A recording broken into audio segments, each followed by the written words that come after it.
Okay, Steve, I think we're ready. Okay, well, I hope, welcome Benoit, Maria, Carla Garcia, and Chance Thompson of Viridescent. And my name is Steve Klass. I'm the Executive Director of P3 Utah, Business for People, Planet, and Profit. On behalf of P3 and Impact Hub Salt Lake, I want to welcome all of you to this special webinar on starting with benefit at the core. We're going to learn about the birth of a new Benefit LLC, a benefit company today, and learn about how to tell our sustainability stories. So I'll just do a couple of slides and let's go to the next one.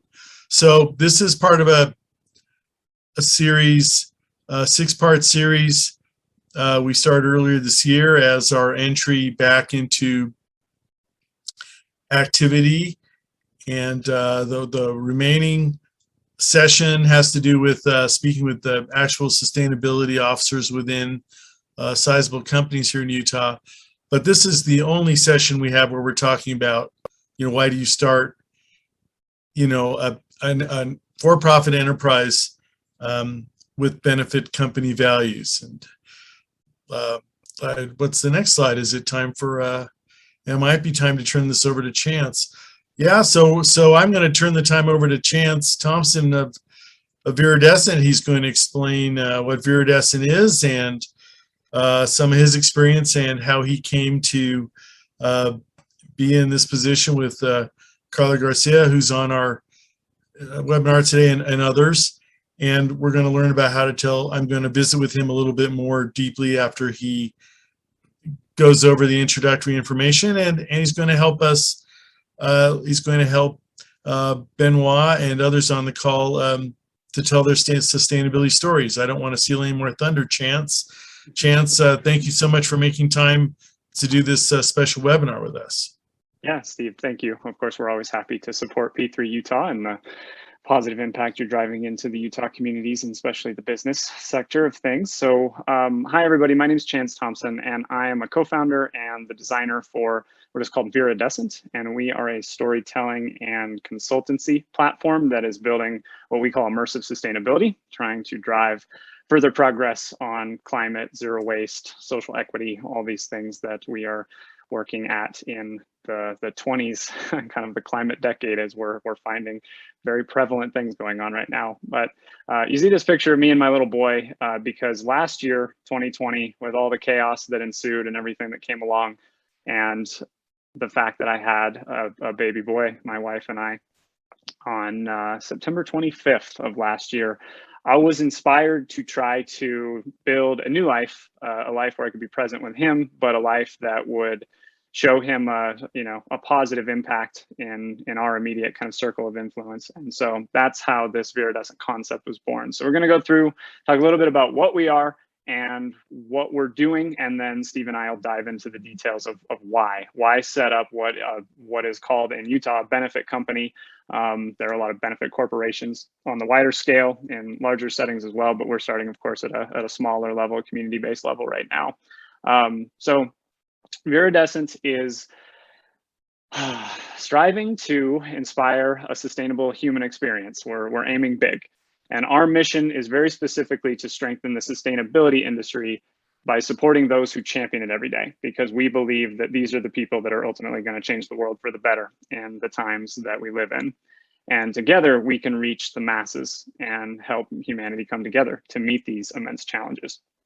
Our vision, also aiming kind of high, I suppose, is we envision an accountable human experience that's allowing present generations to continue to meet their needs, but for the first time without compromising the ability of future generations to meet theirs. And we believe in a system where an individual and their community can participate in a balanced global system of social equity, environmental stewardship, economic redevelopment, and overall human health.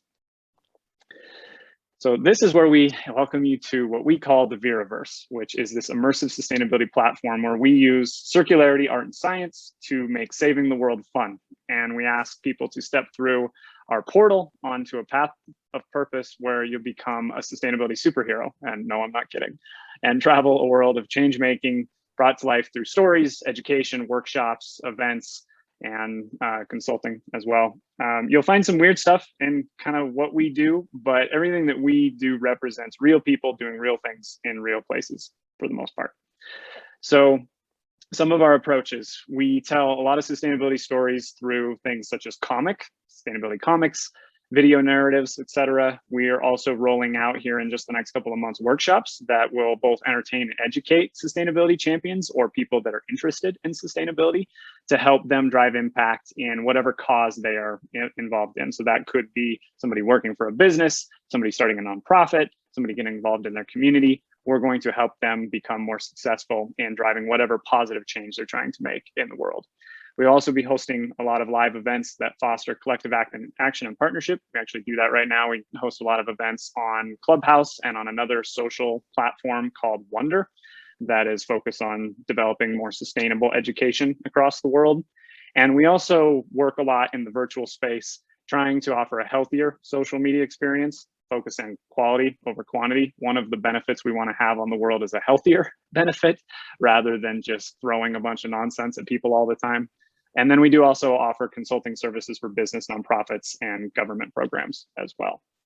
What you'll find in our work, things like biomimicry, which is looking at how the natural world works, natural ecosystems, and using those as models to build economic models, to inspire business designs and programs. We, of course, feature a lot of things around fostering social equity, climate action, climate justice, of course, zero waste. If you've never heard of solar punk, Google it. It's super cool, optimistic look at the future through a kind of artistic lens. We also dig into a lot of education around systems thinking and sense making of the world around us. And you'll find a whole lot of love and dark humor because apparently the world is ending or whatever, but we're working at that too. So the benefit thing. So what we are is a benefit limited liability company. So we're much like any other LLC that you'll find. But the difference is for us, and there are a handful of them across Utah, quite a few actually at this point, I think. But the idea behind a benefit company is that we have to have a greater public benefit in the social and environmental space. And so we are committed to 4 things. So first and foremost, we want to provide what we would call sustainable education that is accessible, impactful, inspiring, all that good stuff, teaching people about sustainability and how they can get involved at whatever level they're at, whatever they're trying to do, whatever impact they're trying to have on the world. We want to help them learn so that they can be most impactful in their work. And people, we are very, very committed to building a diverse supply chain and collaborative partnerships. It's one of the things that I think business sometimes doesn't think about right up front is how to build an equitable and diverse supply chain and how they choose their partnerships. We're incredibly committed to that, and we're off to a pretty good start, I think, in that space. We are also, of course, committed to having a neutral or a positive impact on the planet rather than a negative one. So we are committed to being a climate positive company, to being zero waste, and to taking ownership for whatever poor effects or impacts we have on the world. We want to address those things as we go along. And then number 4, of course, we are committed to making a profit, but we believe in a more circular profit, looking at not just money as a way to define the value and success of our company, but also time, impact, happiness, other factors that come into play to determining how we are profitable as a company.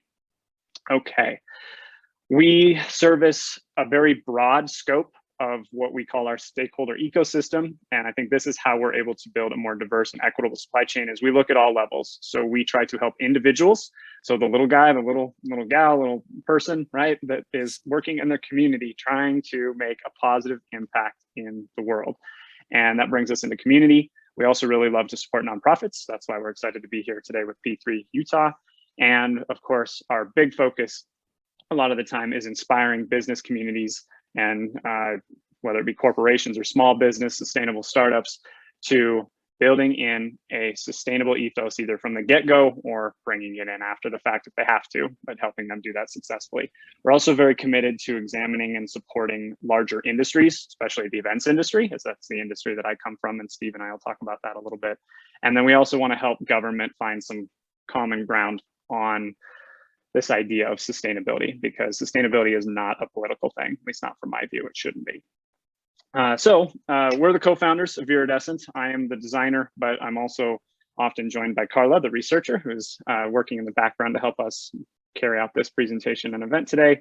And then I think Sean might be in the audience with us too. He goes by the architect, and the creator creates a lot of the visuals and the fun things that you see. So let's set the stage for our exercise, and then Steve, I'll throw it back to you, and you and I'll get into a conversation. So at the conclusion of our event, so here in maybe a half an hour or so, we're going to ask everybody in the audience to get involved, if you wish, and build what we call your sustainability alter ego. So 3 things for you to think about in the background as you're listening to Steve and I gab for a little while. Number 1 is your animal identity. What animal do you love, identify with, feel connected to in some way, shape, or form? Mine is the wolf. And that is because I am a big fan of loyalty and believe in running in a pack rather than the lone wolf thing. What is your favorite nature element? And that can be anything, the wind, sun, a particular flower. Mine personally is glaciers. I have a belief that the glaciers are the thermometer for the health of the planet, at least for a livable human planet anyway. And number 3 is, what is your sustainability beacon? And this can be kind of anything that inspires you to want to build a healthier, better world. And for me, it is actually a quote from my mom, and she's always told me to stay true to who I am, no matter what. Don't let the bullies change you or anybody else. And so I've always tried to do that, which is probably why we're talking about sustainability alter egos of all things. So let that rattle around in the back of your head as we go through the conversation, and we'll circle back and give everybody an opportunity to build their character and hopefully come up with an identity, a character name, the whole deal. So Steve, back over to you. Fantastic, and thanks for that overview. So you kind of touched on this a little bit, Chance, but you know, benefit companies in Utah are even more rare than most people realize. There are over 300,000 businesses registered in Utah. There are fewer than 100 benefit companies. That's benefit corporations and benefit LLCs. So you are becoming, by choosing a benefit LLC, you're in a very rarefied situation. You're very unique. Tell us a little bit more about how this, you know, unique posturing is of value to you. And I'm going to ask you a follow-up. Why do you think companies that don't focus so directly on sustainability, like VIRIDESCENT, should be interested in joining this rare community of value-driven companies? Sure. Yeah. So obviously we're kind of unique in that we work in like the sustainability space. Our whole mission is to promote a healthier people and planet and the whole thing, right? But you don't have to do that to become a benefit company. But given that that is our mission, it only made sense for us to choose a business designation that requires us to have some sort of extra public benefit that is quantifiable, reportable. So, you know, for us, I think that was really intriguing. One of the things that excited me most about it is the idea that we have to create and share out externally a report showing if we've accomplished some of our commitments and our goals. And I think that the businesses of the present and the future need to be accountable and transparent, because as we know, social media, if a company's doing something wrong, you're probably gonna get busted, right? So it's good to be transparent and a bit vulnerable up front. And doesn't mean you have to, you know, give away the whole farm all the time, right? But there is certainly an element of accountability and transparency that I think businesses of the current age will be rewarded for. I think the thing that is most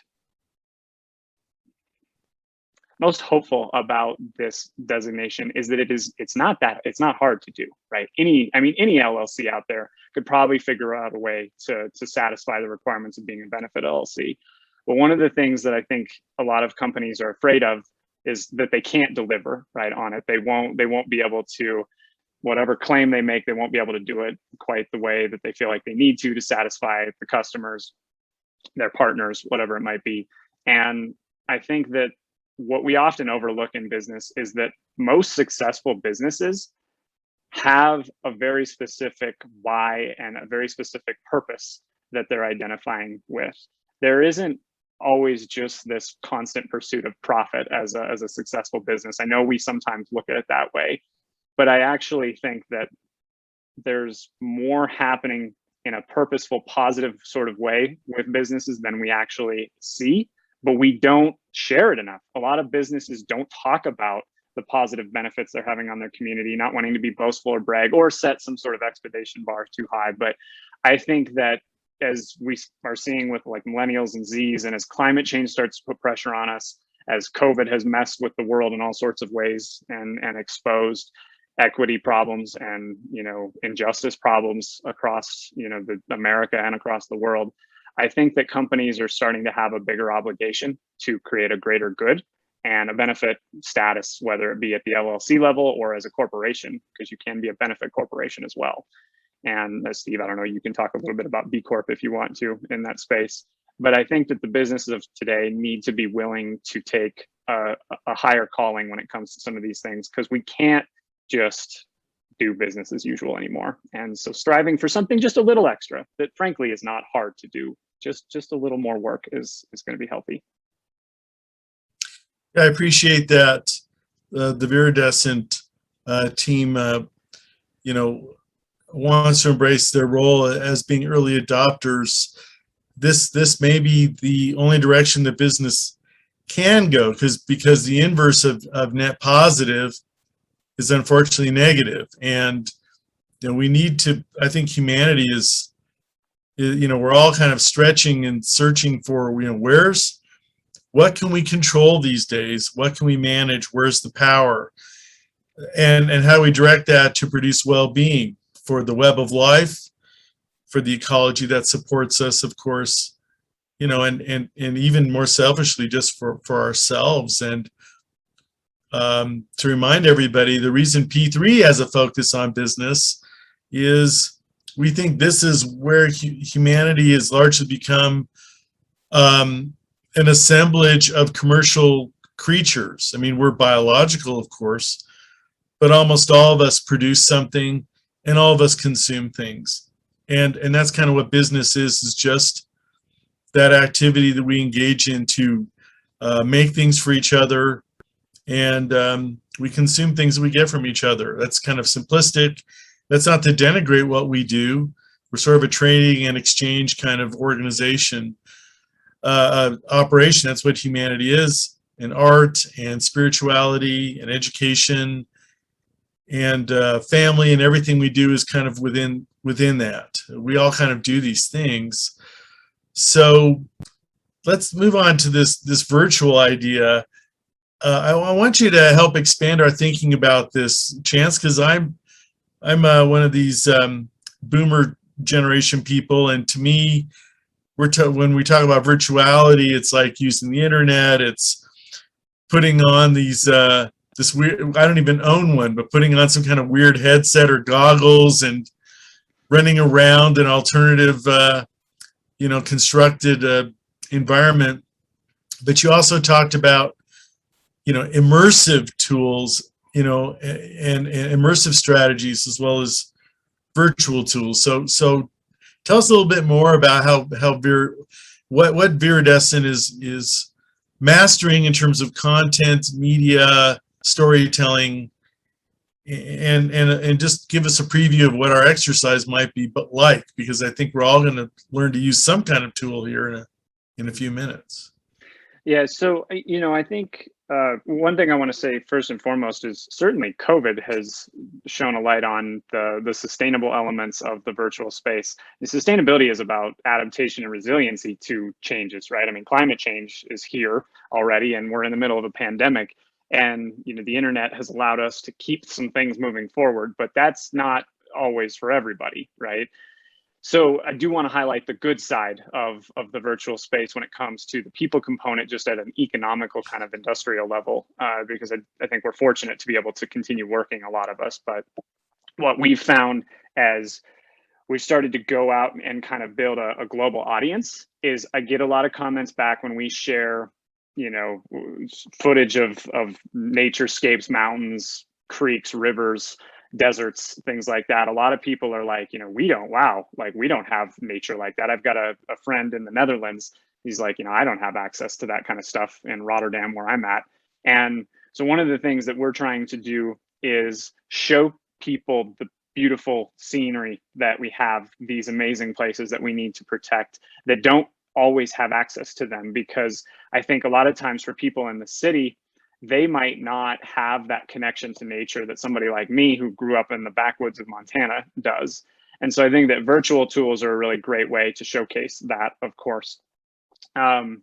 They're also a really good way, kind of COVID connected, is we can do these virtual events with this really diverse, well-balanced collective of people from all over the place, right? So a lot of our clubhouse rooms will have people from, the UK, from India, from Canada, from, Portugal, all over the world. And that, I think, is also something that is really powerful when it comes to bringing people together to learn about how to get involved in the protection of nature or the building of partnerships that can help address equity problems and lack of diverse supply chain issues, things like that. And then I think we also just have a lot of, creative tools, right? There's ways for us to turn these things into art forms, into stories. So like one of the things we're doing are what we call sustainability comic collections.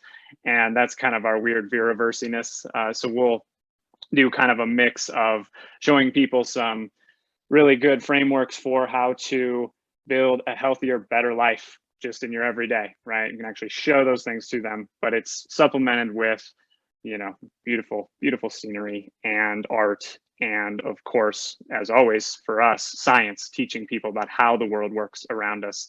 And that will make them, I think, more equipped to be involved in what I think is the next economy, which is this more sustainable economy that's coming our way. And I think virtual can do that. But I will say, as a kind of a wrap to this point, is virtual is great, but don't forget the real thing. We do need to get out of our houses, out of our homes, and we need to actually go out to these nature experiences and really feel it, because you cannot replace what it feels like to be out in the woods or out in the desert. It's just not possible virtually. Even if you do virtual reality, we run the risk of getting too swallowed in the virtual space. So we'll be fostering and developing a lot of things to have community get-togethers and live events and stuff that people can come to actually participate in nature and learning science together in face-to-face settings. It's really important. Thanks. That's inspiring to me, and I think you're helping me discover what my beacon is. I've been thinking more about it, but I think I just want to bounce back a little bit on this and say there's this interesting tension here. On the one hand, like many people, I'm tremendously inspired by quote unquote the natural world, the non-built world. I'll put it that way, because humans build things. But I think one of the barriers we're trying to get past, or one of the challenges we're trying to get past, is a notion that as we concentrate more in built environments, we also want to use this this increasing realization that humans are part of ecology and we're part of nature.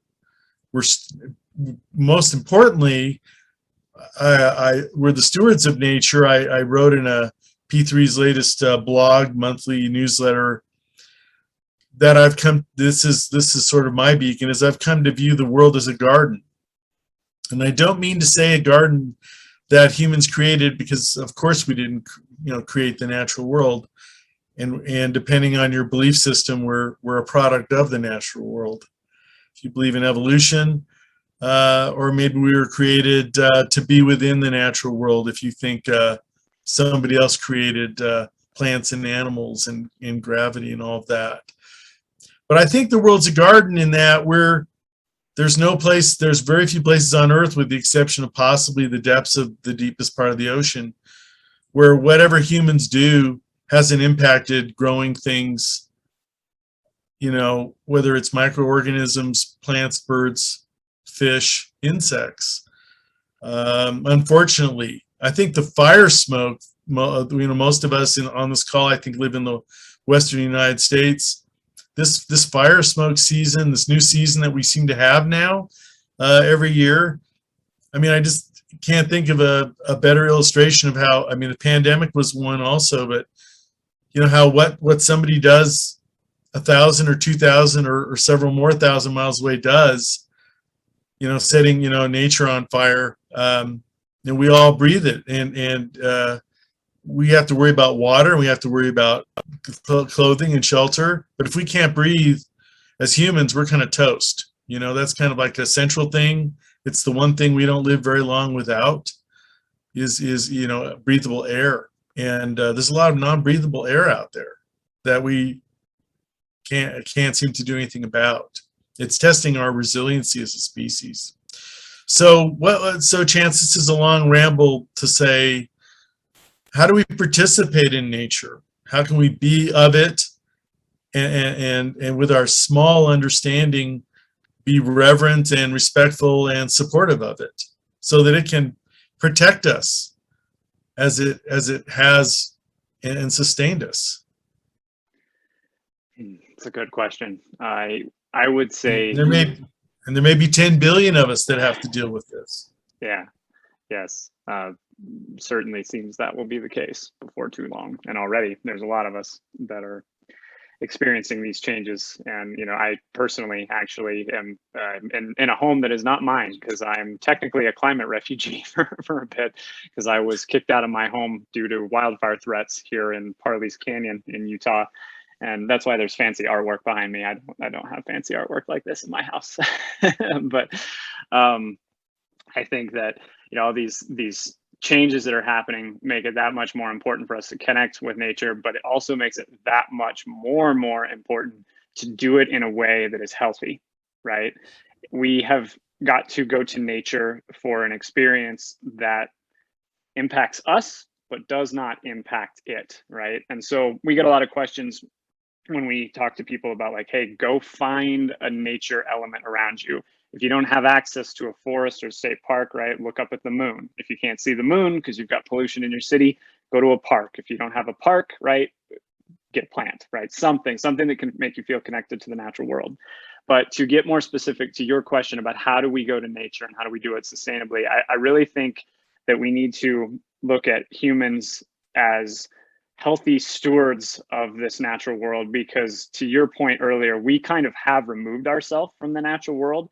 And I'm not sure if we can put ourselves back, at least not for a long time. But the path to putting ourselves back is to act as caretakers, right? Like a garden. We wouldn't destroy our garden because we want our garden to continue to grow and to produce amazing things for us to eat, right? Well, we need our natural world to continue to produce trees for us to use in our homes, right? And the sun, of course, as a source of energy, and the wind, and all these things that we want to use to create a healthier way of living as humans that feels a little bit more integrated into our natural world. But I really think it's just a mindset of, but if you're a backpacker, right, you pack in, you pack out, right? Don't leave things behind, because the things that we have don't belong in the natural world. Even things like kiwi peels and banana peels, don't throw them into the woods, right? Because they don't really belong there. They belong somewhere else. So I think it's just this idea of having as little impact when we go as possible. That's the most important thing when it comes to going into nature, I think. Right. And I think this is the interesting discussion we all need to be involved in, is especially with the forest fires and fishing out of oceans and other things. This is, I mean, if in the old days we could bifurcate it and we could say, well, that's the rest of nature. We subjugate that. It exists to serve us. But I think, especially like considering your move today to be safe, it's not just polar bear habitat. It's not just buffalo and bison habitat. It's not just dolphin habitat. We're destroying human habitat. It's our own habitat. Mm-hmm. And so, like you said, we can't put 10 billion of us out in the trees or out in the desert. It wouldn't work. We kind of, for a while here, have to figure out how to be in cities and have plants and water and animals, and of course, tolerate the insects and microorganisms in our cities, and somehow restore more ecology to function in spite of us, and maybe someday with us. But right now, we're almost more a threat to nature, aren't we? That's why we have a whole sustainability movement. How do we turn that dial so that business and human activity in general is net positive to ourselves, that's the people, and to the planet, to nature. So shifting now to a more intellectual and human set of concerns, these last couple of items. Chance, you and I think Benoit and some other people on the call may have been involved you know, in the convention business and supporting large human gatherings. We call them events. And you had some sustainability responsibilities there, and you grew some of these roles, and you've been recognized for what you've been able to do. So what have you learned, or what did you learn that you're bringing now into Viridescent and to share with the rest of us as Viridescent grows forward as an enterprise? So I think that the events industry is a really good case study for showing that sustainability is possible, and it maybe even be the hardest industry to do it for in some ways, because so my background, I helped build the sustainable destination strategy for the city of Salt Lake and the convention center and all of the big trade shows that would come into our city. And we were able to build it to a point where shows could come in and they could have a pretty sustainable experience. They'd bring in all these temporary one-off sort of items and materials and things. That right there is an unsustainable model. And we were able to find new homes for those materials by sending them into the nonprofit communities. We were also able to get these big trade shows to kind of rethink what they were purchasing and using and trying to avoid doing some of the more temporary setups. But the reason I say it's such a good case study is because dealing with an industry that is designed to have one event and then everything goes away, right? Like you're going to this place, you're going to make it as big and as great and as full of stuff as possible. And then that stuff just needs to go away, right? So that they can move on to their next city, then go to their next place. But by flipping the mindset a little bit and thinking about landfill diversion and reduction of material usage and carbon footprint of all these people traveling from all over the world, which is also something we took head on, I think it shows that that so many businesses can deal with the idea of building a sustainable business model, because the advantage that normal everyday businesses typically have is that they have partnerships that are ongoing, right? They're not going to do one-off sort of things quite as frequently in a lot of the spaces. So I think the thing I learned most of all is that sustainability is possible, and if it's possible in one of the harder places to put it into effect and to create zero waste and some of these more positive impacts, I think any business can do this. And it's all about starting somewhere, picking something that you feel like your business does that you can be passionate about, right? So if you are a local business that is providing single-use materials, okay, we'll go out and see if you can find a partner that can provide you single-use materials that are more sustainably sourced, right? Not just what they're made out of, but where they come from, right? And you get to set that partnership up for a year at a time, or 2, 3, 4 years at a time.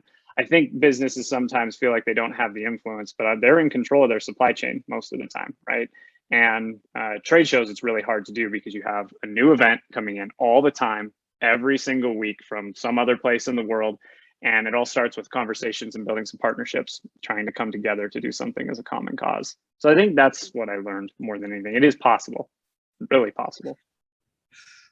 I appreciate your sharing that story, and I hear the deep learning about circularity and taking, you're right, from the outside, what appears to be one of the most wasteful human activities we can imagine, and making it not just less wasteful, but possibly non-wasteful. And if it can happen in a quote unquote dirty or wasteful industry, like the event business, convention, trade show business, it can happen in places like Patagonia with clothing, or Interface Carpet, to develop circularity for these kinds of industries. There's no excuse for the rest of us not making a great deal of progress. And so I'm just echoing what you're saying. And I want to thank Viridescent in advance. You're concerned, and we're all going to get into this idea about superheroes and this kind of thing. P3's been developing a superpower called Matrix Vision. Maybe all sustainability superheroes need Matrix Vision, but so that everybody can learn to see their impacts and the impacts of others, get enough distance, but the right kind of focus. Because I think you're right. I think the opportunities are everywhere. So I've wrecked your segue. You said the word partnerships before I started blathering here. So let's go back to this idea of partnerships. Viridescent and P3 both seek to be, and the Hub, all of us seek to be catalytic kinds of organizations. And we can't do these things alone. Humanity, I mean, sustainability it's more than a team sport. It's kind of like a species level sport. You know, I feel like it was great to watch the athletes in Tokyo, but I think the Sustain Olympics is kind of the make or break competition, co-opetition of our time. So how do we leverage partnerships so that we can all get a gold medal, which means we basically just get to keep playing, being a species within the Earth's biosphere? Yeah, and you know, you have listed up here the United Nations Sustainable Development Goals as a, you know, kind of an accelerator or a common point of partnerships. What we did in Salt Lake with the convention space was really ambitious. We were able to align our entire kind of destination strategy to the 17 Sustainable Development Goals. And for anybody that doesn't know what those are, they are 2030 goals to kind of creating this sustainable human experience that we want, right? So there's zero hunger, there's gender equality, there's climate action, energy conservation, innovation in industry and infrastructure, and all these great things.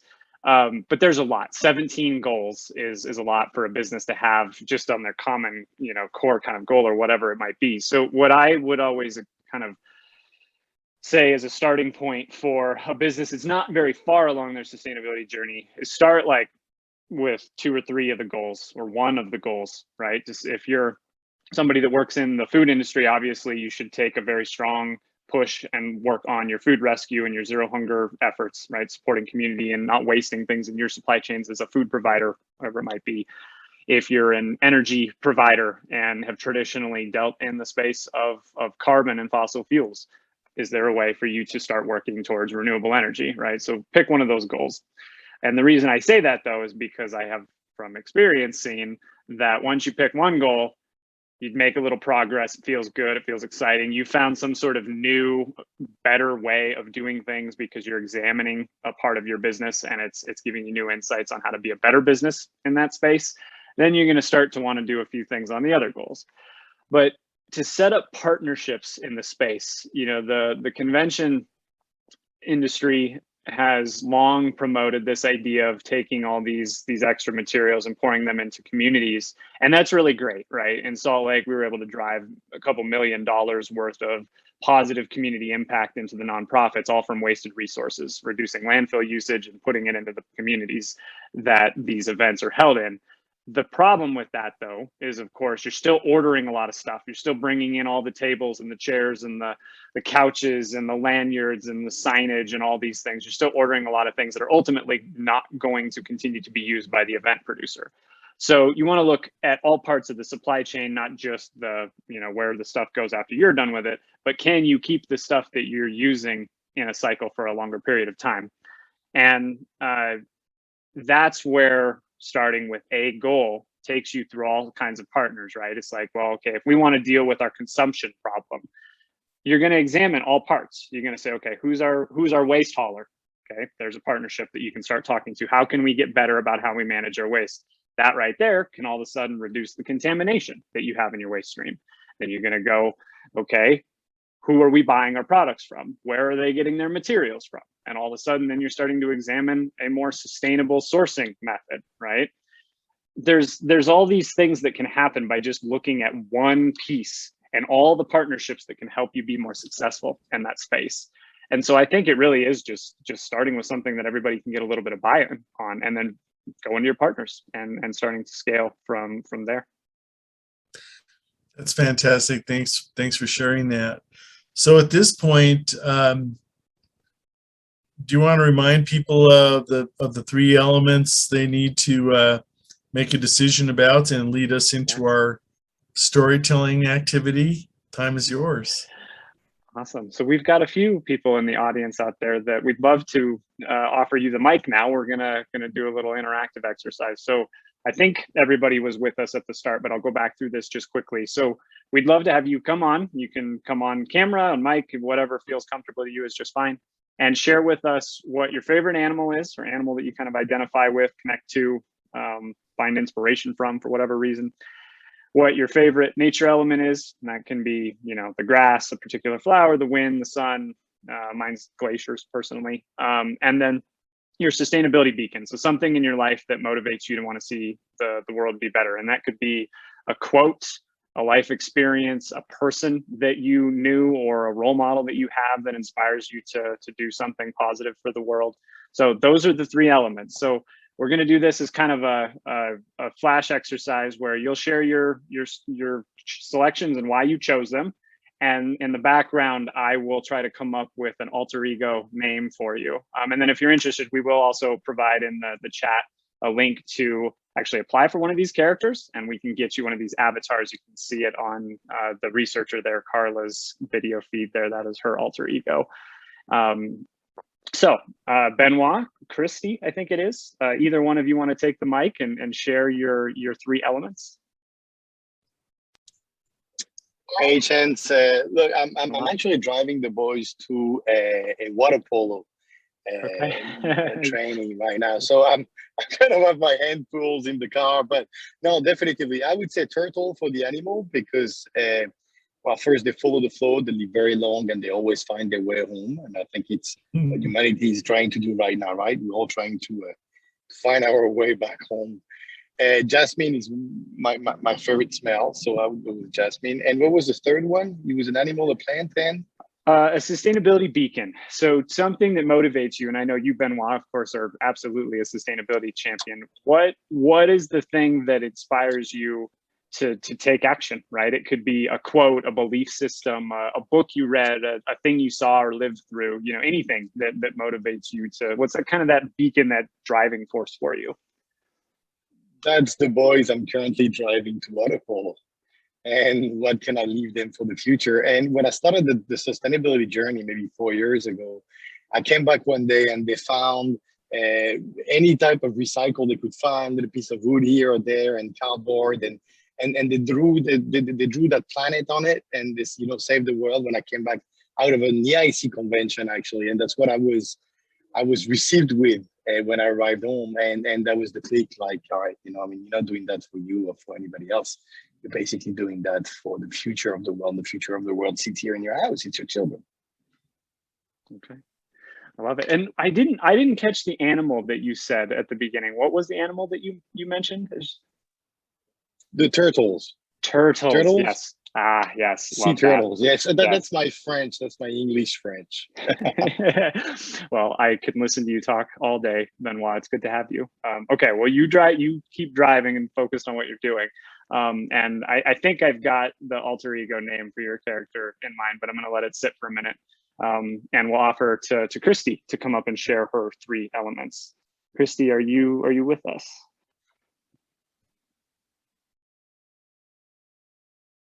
Maybe not. Okay, well then we're gonna have to go to Steve Klass, I think, because we haven't built you a character yet. We've talked about it a little bit. You haven't. I'm gonna put the pressure on you live right here on the spot. That's okay. Two of these are easy for me. The other one's kind of hard. So for animal, I'm gonna go with spider.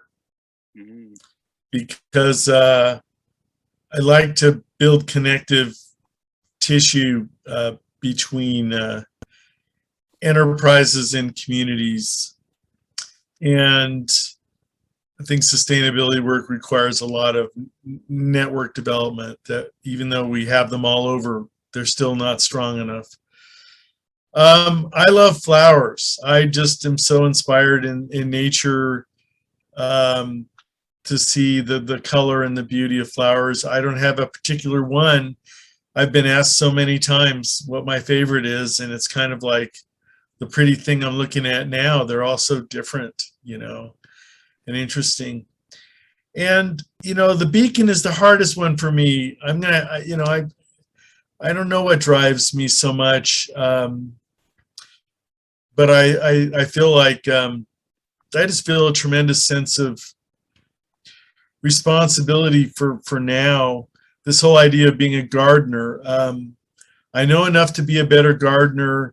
I know enough to help my fellow humans, you know, become better gardeners of the habitat that supports us. I feel very connected to it. It doesn't just surround us. It supports us. If you take away the garden, and I guess I'll tell you what it is. It's the Garden of Eden idea. That's really what it is. I feel like there are biblical stories and religious stories about, you know, people at one time. Here's the way I look at it. People were part of nature, right? People were part of Eden, and then they did some things, and we're no longer there. And I don't think for those of us who believe, you know, that this is the life we have is all that we have, you know, the only Eden we'll ever have is actually the garden we're already living in. If we would treat it as sacred and as important as our own lives and our own happiness, basically we're living in Eden and we act like we don't, and we need to treat it that way. And so the beacon for me is this ideal sense of Eden, that the biosphere is a beautiful place in detail and in relation and in all the relationships of all the organisms to each other. The web of life, Eden is the shorthand for that. That's what drives me, is we have responsibility. It's an ethical responsibility for me, because ethics means you do the best you know how. We don't know enough about how to make nature that we can rebuild it. You know, the idea of building it on Moon or the Mars is so far beyond us. But we know enough to be less destructive. Like you said, Chance, if we treat, you know, we can make our whole society more circular and less disruptive of Eden. And Eden's beauty should inspire us. And we should serve the beauty of the functioning ecology of our biosphere. I'm just going to call it Eden. Interesting. So we've had people talk about their sustainability beacon as being their garden specifically, right? And how much it means to them that it's their own little ecosystem. But nobody's ever taken it quite to that level of philosophy and passion. So what I'd like to offer you, Steve, I think is the right to claim your alter ego as the gardener. I think it's an appropriate thing. Okay. It brings tears to my eyes as I think about it, but that's kind of it. That's kind of my breakthrough. I love it. And I think, you know, a garden is about creating an ecosystem that can, you know, support you, but it also supports other critters, sometimes to our frustration, of course, once in a while, right? But you are creating an ecosystem that a lot of things depend and live on and within.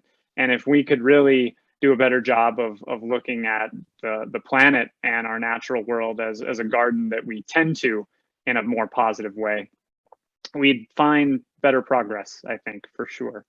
So, okay. And yeah, Steve, go ahead. If you want to respond, yeah, jump in. Oh, no, I'm just thinking we may have a new participant in terms of Douglas Brooks may have joined us. And I don't know if we can put Douglas on the spot if he's up to speed on all of this. But I wouldn't mind hearing from Sean and Carla, because Chance, you've heard their 3 elements, but the rest of us haven't, and maybe we should document it here.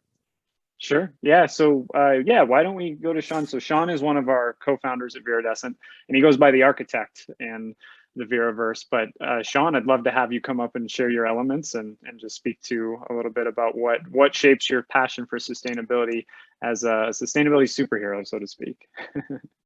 And I guess before I throw you the mic, Sean, I guess what I'll do for Doug too, we just had him join in. We're doing kind of a more creative extension of sustainability here. So what we're asking people to do is share 3 things, 3 elements. So their favorite animal in nature, typically, and that can be, you know, your favorite animal, an animal you feel connected to in some way, shape, or form.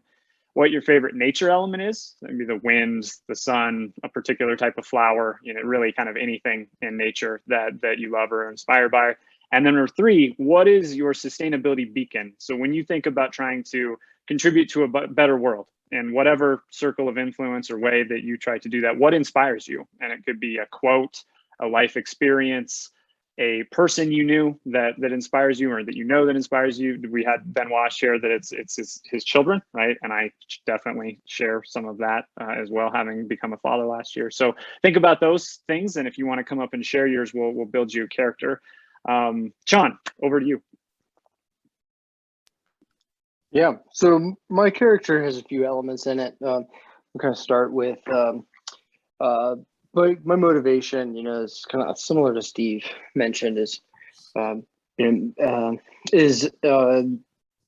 know, he mentioned earlier, it's like air is kind of an important element for human life, and we have air on Earth, and we do not have any on Mars, so it's not really a good place. It's not a backup option for us. It's great to dream in science fiction and to consider the challenges that might need to be overcome in order to make that place habitable. But if we're going to terraform a planet, we should probably terraform the one that we currently exist on, that currently supports life by complying with the SDG goals, working on sustainability, and making the place better than we found it. So that being said, I do like to contemplate, you know, the big what if scenarios, and in my icon, you'll see an ant, which I kind of gravitated to the ant because, like people, ants have the ability to work on infrastructure projects that will benefit generations to come, that won't benefit from the construction labor of that project. Well, you also see an element of a solar system because, you know, space is vast distances, and there's vast resources out there that could be harvested to further humanity. And I see those as they're simple challenges that need to be understood how to overcome. And at some point, we'll develop enough sustainable technology that maybe we can move off the planet some of our more destructive industrial processes and be able to leave the planet in a better way while not impacting future generations' quality of life.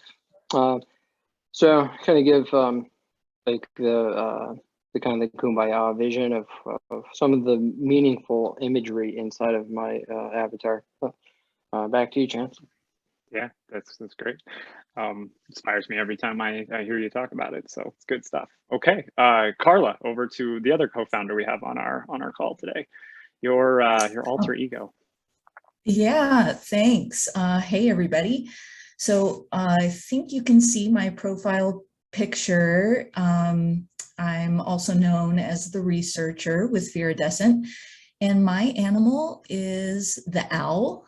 The owl just kind of represents curiosity and wisdom and kind of, I don't know, I love owls. I see one in nature, I'm blown away with how amazing they are. My nature element is the moon. That kind of represents the mysterious side of nature and the cyclical, circular element of nature, and how when we can kind of get in sync with that cycle, things seem to kind of flow more smoothly. My sustainability beacon is based off of a Joseph Campbell quote, and that quote is, the goal of excuse me, the goal of life is to make your heartbeat match the beat of the universe, to match your nature with capital N, nature.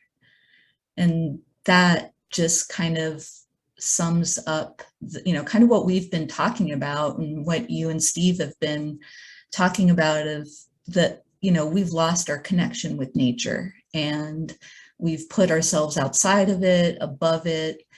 And I think that, you know, getting people to care about this planet, this beautiful home that we live in, is, I think the key is getting people reconnected with nature.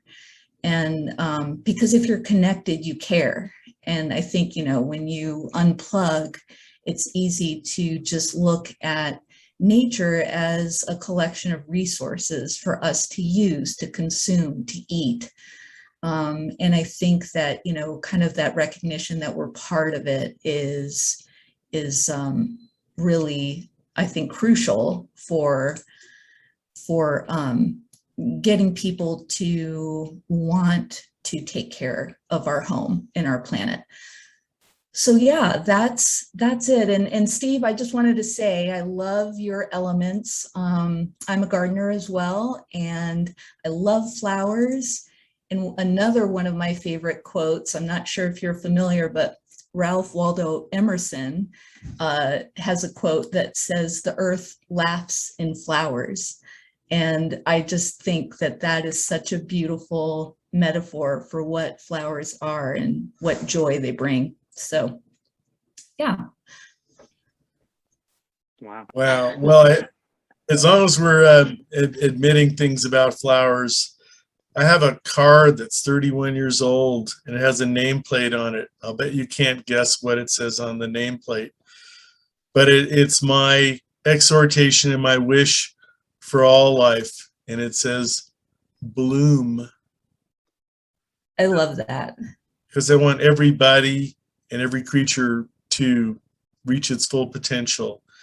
And that's, maybe that's another way to think of sustainability. Dare we believe that humanity can actually bloom, that we can be a beautiful part of Eden, and we can support the blooming of all forms of life, of all the citizens of the biosphere, large and small.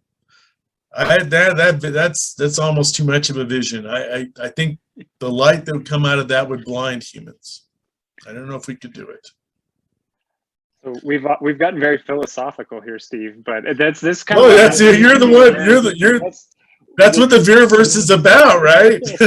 Yes, this is very much this is what immersive sustainability is imagining ourselves in a way that helps us feel more connected. Right? When we think about what is that animal that I'm drawn to for whatever reason, right?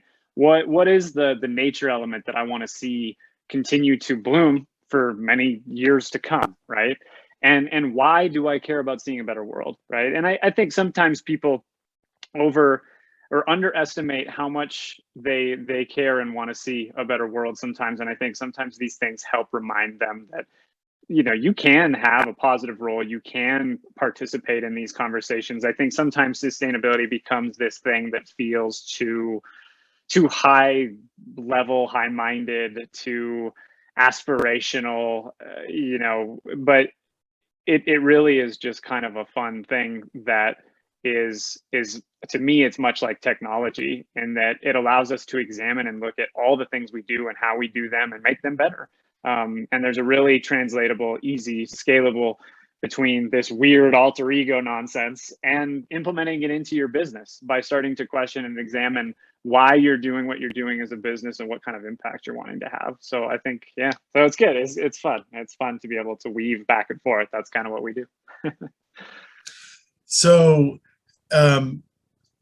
as since we're co-creating this chance, how do we, I think you've told us a little bit about how we can use this inspiration going forward. How would you like to close off this event? And we can do one more slide and let people take this energy and this mindset, you know, into their day and their life going forward as newly christened crusaders, superheroes for sustainability. Yeah, well, so certainly if you're interested in actually becoming what we call a Vera Vigilante, which is our band of superhero beings rallying around sustainability to change the world, you can do that. I think Carla just put the link into the form.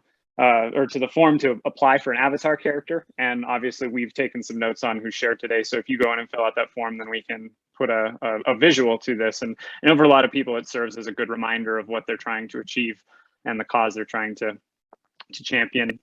And I did want to, for you, Benoit, I've been thinking about the name of your alter ego. So I don't know if you can come back on to approve or deny if you prefer something else, but I see you as the Wayfinder.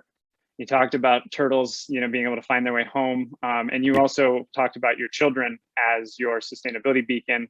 And to me, you're going to act as their Wayfinder as they, they grow into this world and the immense challenges we have ahead of us, because we definitely have some. So I think Benoit is the Wayfinder. That's my proposal. So I don't know if you are. Yeah, Benoit, what do you think? I love it. It's exactly how. Yeah, no, I really like it. Very good catch. Chance, definitely. I think it's great. I'm the Wayfinder. Yes, you are. Okay, it puts a smile on my face. So it's good. Okay, and then Carla, if you want to throw in a link too, if anybody wants to plug into our work, we do send out a weekly email experience that is meant to help you learn sustainability, experience it, watch it, read stories, participate in events like these and things. So if you want to join those, you're more than welcome. But I think the last thing I'll say to wrap this stuff up is that every person on this planet, every business on this planet, every nonprofit, every community, every place, everything in the human experience, we all have the potential to be what we would call sustainability champions.